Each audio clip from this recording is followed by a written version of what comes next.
Ada capeknya, ada serunya, ada senang ketawanya ya.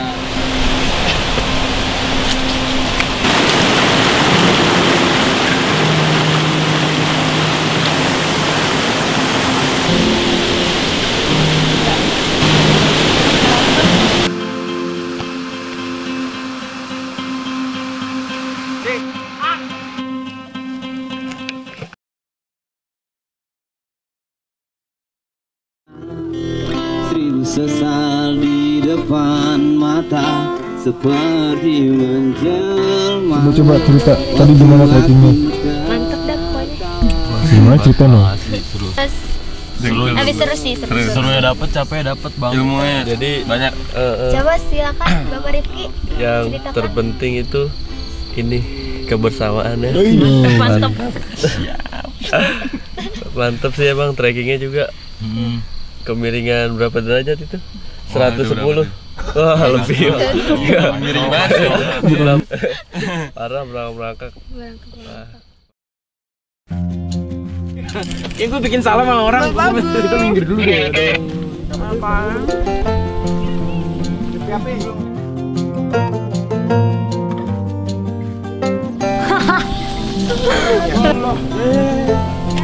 Oh.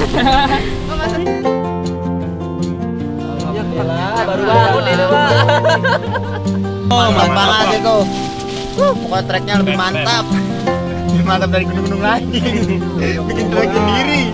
Berapa kali jatuh? Wah lebih dari 100 kali kali. 10 kali bang. 10 kali.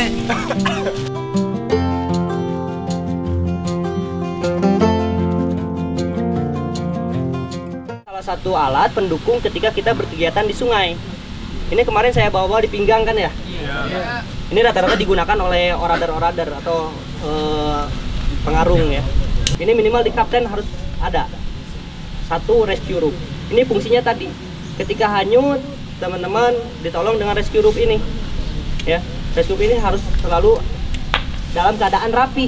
Jadi setelah digunakan, saya coba gunakan. Ini harus dilingkarkan dulu.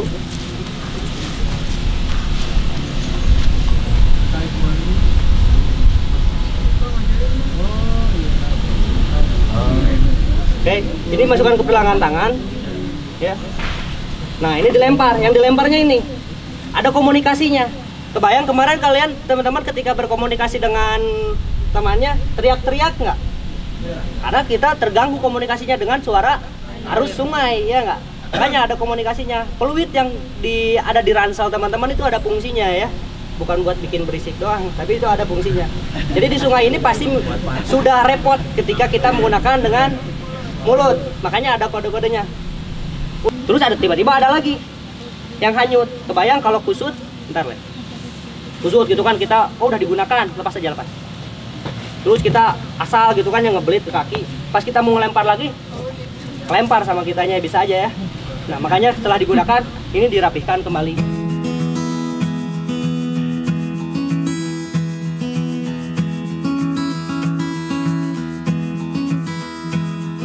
Mungkin pertanyaan terakhir ya. Ya perjalanan lagi pertanyaan terakhir. Kalau tersesat seperti apa? Pasti larinya ke ngejar ke sungai tadi, ke lembahan, karena dia ngejar air ya. Karena dia ngejar air gitu. Nah, terus antisipasinya seperti apa kalau orang awam? Kalau bisa navigasi itu tekniknya panjang. Kita bisa berbulan-bulan bahasnya dan kita harus berulang kali main ke gunung dengan peta kompas kalau pengen tahu navigasi. Tapi singkatnya seperti yang ingin saya sampaikan, untuk yang tidak bisa navigasi dan yang bisa navigasi punya persamaan sebenarnya. Saya bisa navigasi atau teman-teman nggak bisa navigasi, ada dua persamaan. Persamaannya adalah dua-duanya memiliki resiko tersesat, ya enggak? Perbedaannya, saya bisa keluar dengan cara yang lebih efektif. Teman-teman pun bukan nggak bisa keluar, punya kan usaha untuk keluar dalam kondisi tersesat. Tapi cenderung hal yang sia-sia yang dilakukan oleh yang awam tadi.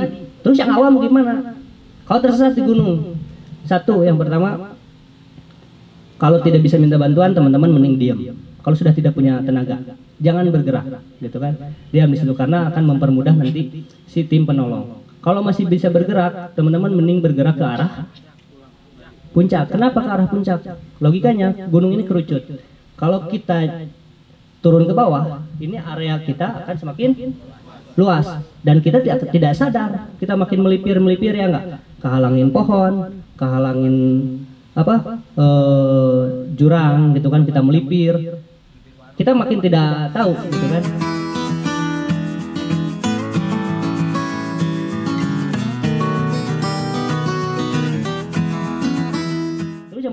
Pasti ngejarnya ke sungai, makanya kenapa rata-rata orang-orang yang hilang itu ditemukan di sungai.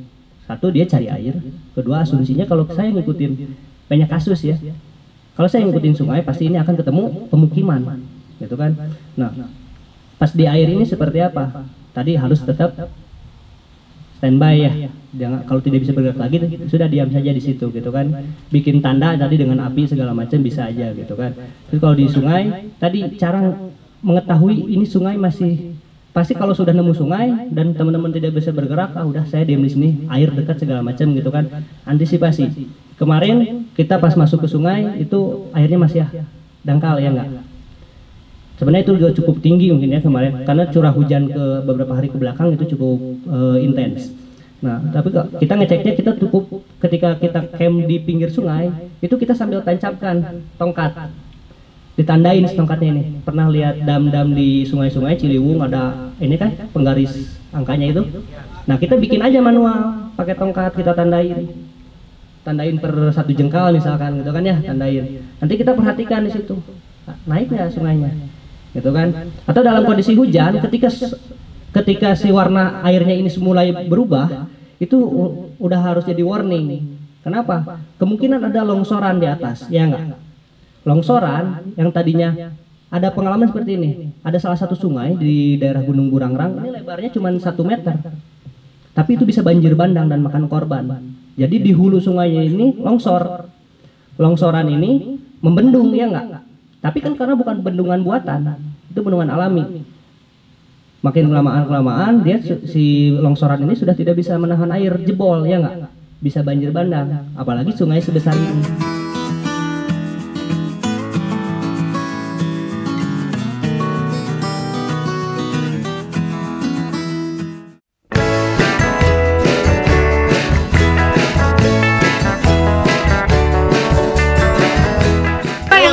Kamu event Langit Tabratap itu gimana? Ya, event Langit Tabratap itu seru banget, asik banget. Terus aku belum pernah naik ke gunung kayak gini kan. Jadi kayak punya teman baru. Terus kelompoknya juga yang asik-asik banget.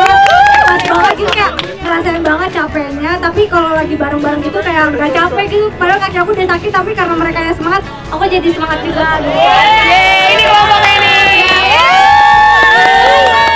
Hal yang paling nggak bisa dilupain tuh pas lagi lanjut, karena kakinya kan kayak kesandung apa sih namanya, duri ada kayu, ada durinya gitu, kesandung. Terus kayak malam-malam nggak dapet lampu, temen aku di depan nyenterin nungguin, terus kayak seneng banget gitu, kayak teman baru tapi dia udah perhatiannya gitu kan ya. Itu berkesan sih, kayak masih teman baru tapi udah kayak merasa dekat banget. Saya Isna dari Malang. Keren banget. Kenapa mau ikut event Langit Tabratap? Pengen banget sih, kan lihat di videonya Langit Tabratap yang ke-1 dapat seri-seri ilmu di kalau survival di lapang, sama pengen trekking bareng gitu. Trekking bareng. Iya, terus sama pengen ketemu Kak Dinda juga. Wow, udah ketemu kan? Kasih satu kata-kata atau beberapa boleh untuk event Langit Tabratap yang kedua ini gimana? Sebelumnya terima kasih buat kakak-kakak panitia di Langit Tabratap yang kedua yang udah bikin event yang keren banget. Terus terima kasih juga buat teman-teman yang udah saling ngebantu waktu trekking. Terus terima kasih semuanya udah. Ada yang paling susah dilupain nggak? Karena kan kamu yang berhenti ya, nggak lanjut ke air terjun ya. Apa yang membuat kamu berhenti dan paling susahnya apa deh? Berkesan banget. Belum. Apa ya? Yang paling berkesan mungkin waktu aku nggak ikut trekking kan sama Fikri, soalnya Fikri juga lagi demam. Terus dari situ aku ditemenin sama Elo, sama Kak Kawanagri, sama Kak Hasbi, sama Kak siapa gitu. Oh iya ya Kak Yura. Yura. Nah di situ dia ini ngebantu banget. Terus waktu itu hujan deras, terus sama ada warlock juga. Pokoknya kakaknya ngebantu banget waktu ada peserta yang nggak ikut ke air terjun. Terus cara membersihkannya setelah nanti cover luar dibuka misalkan ya, nanti seperti biasa sih, saya pikir teman-teman jauh lebih paham sih, udah pada tahu gitu. Tinggal diangkat, dikeluarin debunya. Kenapa harus dibersihkan debu-debunya? Karena debu itu akan membuat friksi dari pojokan kain, dan itu lama-kelamaan ketika friksi akan cepat bolong. Tepuk tangan buat Eger dari Inside dong. Menarilah dan terus tertawa, walau dunia tak seindah surga.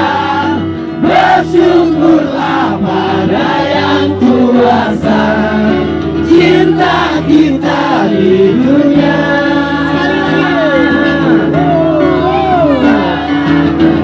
Menarilah dan terus tertawa, walau dunia tak seindah surga. Bersyukurlah pada yang kuasa, cinta kita di dunia.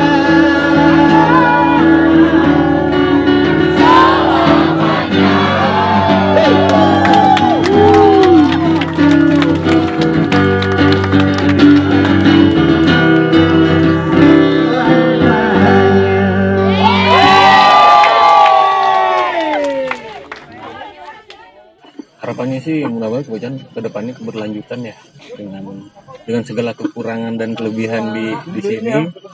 Harapannya sih acara seperti ini berkelanjutan dari teman-teman, baik teman-teman dari Eger sendiri atau acara-acara seperti inilah gitu kira-kira, untuk menarik wisatawan datang ke sini gitu.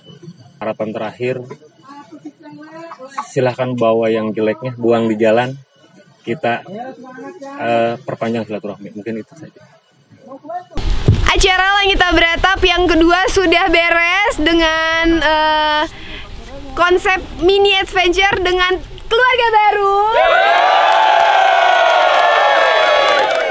Sekarang mereka udah mau pulang dan semoga mereka semua bisa menjadi sosok-sosok inspiratif selanjutnya.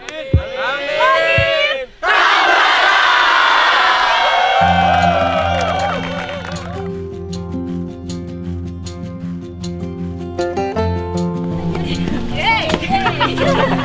Lo gak ada semangatnya.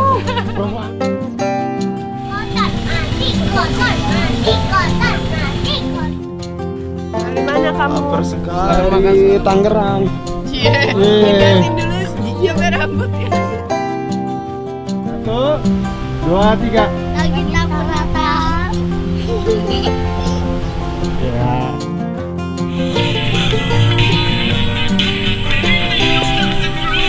Udah bener? Udah aman. Parah banget emang, parah banget. Grogi. Dari pegang semua kayak dilempar gitu barang. Semalam. Nyak.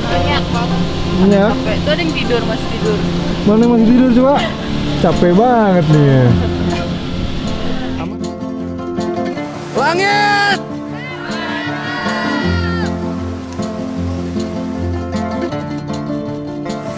Gimana nih? Sedikit capek tapi terbayar lah. Yang mana sih pemandangannya?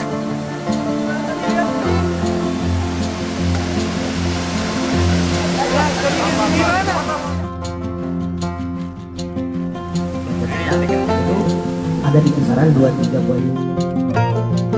Lah malah gue puyeng bang daripada nabrak.